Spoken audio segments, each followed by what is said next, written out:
So in this video, I wanted to have a discussion about the people who are scared about, this market, that are fearing what might happen. As you can see in the top left here, this is just a reenactment of those that are fearing the market.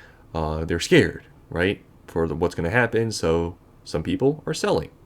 But, in this whole investing space, I know it's so easy for, us to say, that person, they're scared, what a, like, I guess, noob, right? Like, this person doesn't know what they're doing. They're, panic selling, whatever, what people say.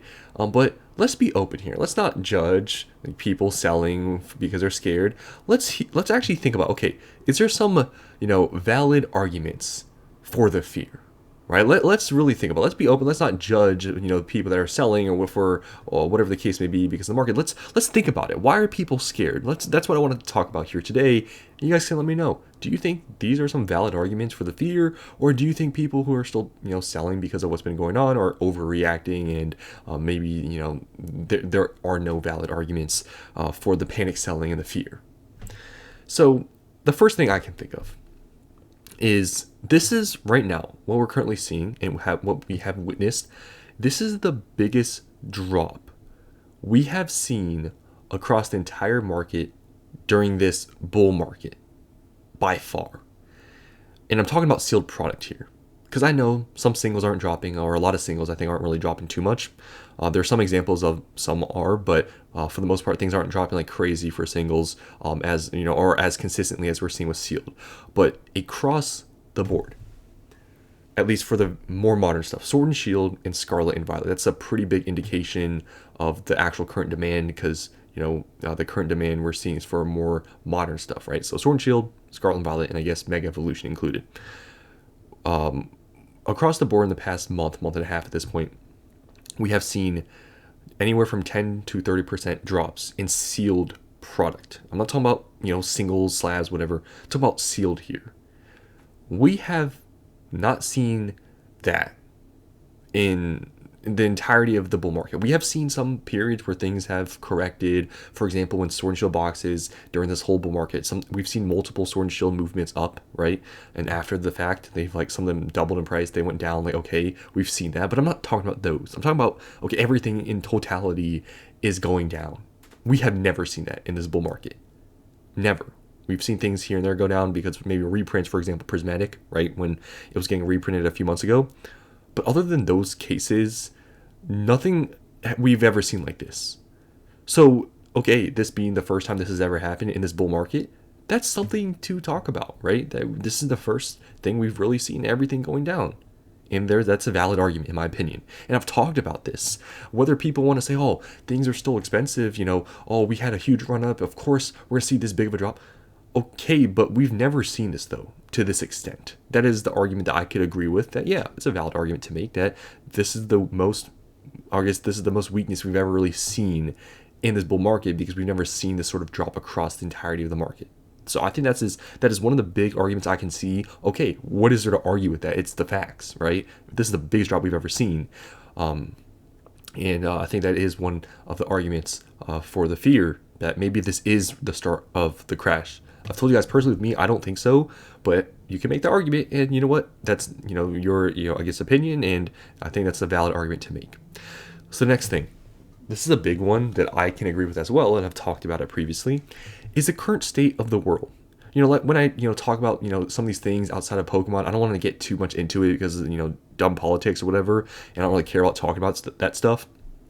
But the current state of the world, the biggest thing is, if you guys know, without getting too much into it, because this is really a Pokemon channel, I don't ever try to go out and use real world examples with Pokemon because it's dumb, right? But the current state of the world, if you guys know what's going on in the United States, the cost for everything, I'm trying to be general here. You guys know what I'm trying to say, right? Most of you guys watching are from the United States or North America. Those are real problems, real issues.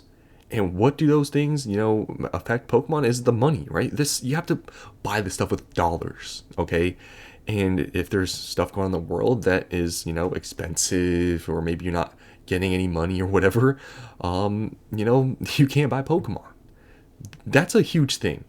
And I've talked about that. I even made a video, I believe, yesterday talking about the example of somebody who had to, or just found some, sealed product they had to sell it because they're not making money right now because of what's going on in the United States. It's a real thing, guys. And so many people don't think about, okay, there's real factors in the real world that cause people not to be able to spend money on Pokemon. That's real life, and you have to be open to knowing that that exists, and you have to accept that that's a real thing, because money isn't just growing on trees. People have to get it somehow, and with Pokemon it's not free either, so you have to get money. And therefore, I mean, if there's things going on in the world that's preventing some people from getting that money to be able to spend on excess things and things like hobbies, then the market's going to get affected by that. So these are so far pretty valid arguments for the fear of the market. It's just these things going on. And the last thing I want to talk about here, I mean, it's been happening in the past year. I mean, so many new stores opening up, right? New local card stores, all these other stores that never really sold Pokemon, they started, carrying Pokemon. You guys, it's a big thing, like gas stations carrying Pokemon, 7-Elevens.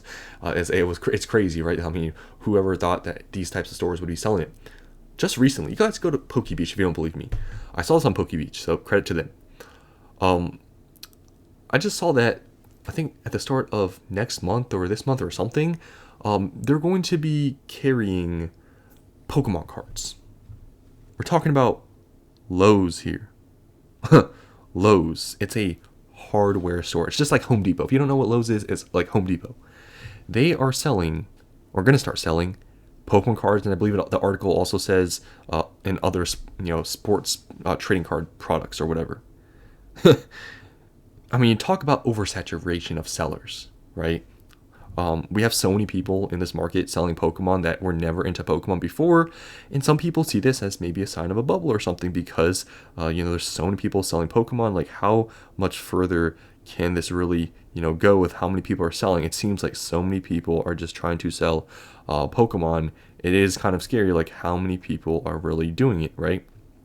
And I think that's a valid argument. I mean, you get to the point, it's kind of like Labubu's, right? When something gets pushed so hard, when something gets so popular, there's so much people doing it, and it becomes so mainstream, it seems like there's no way it can consistently stay like this, right? So that's just, I guess, another example that I wanted to give with something new that you guys may have never even known about because it's a new thing. Lowe's is apparently selling Pokemon, or we're going to start to very soon. So these 3 things, and there's more out there, but these are the biggest things I could think about, are, in my opinion, valid arguments for the fear, right? I mean, these are real things, and I don't think there's really that many great arguments against these takes or these reasons here for, the fear. And that's why sometimes I think being open-minded and hearing these things and why some people are selling, I mean, you can't blame them. It's not, you don't have to agree. That's the biggest thing. It's like, you don't have to agree. Obviously, I'm not selling my stuff. I've told you guys, like, I'm not selling. And, some people are panic selling. Maybe they shouldn't really be if they don't really have to, right? But some people are doing it. But it's their money. They made gains. If they did, sure, that's, fine. And that's their own thing. I'm personally not selling, though. So we don't have to always agree with people's actions, but sometimes it's good to actually be open and hear why they're doing it. And hey, if they have a different perspective on the market, I mean, there's nothing wrong with that, right? Just because you have a perspective of the market and maybe things, being strong and, maybe you see an upturn coming soon or whatever, it doesn't make your opinion is not more right than theirs, because we can't predict the future. That's a fact. So I just wanted to make this video to talk about this because, I have been making videos talking about people, flash selling their stuff, fire selling, and people are doing that, but they may have reasons to, and these are some of the reasons why people are panic selling, and possibly some valid arguments of that side. So what do you guys think about these? Do you agree with any of them? I personally think these are valid arguments. Doesn't mean I agree, but I just wanted to make this video to kind of maybe open your mind. If you're always in the mindset of all these people panic selling, well, they may have some reason. So that's all I want to say in this video. Hope you guys enjoyed, and I'll see you in the next one.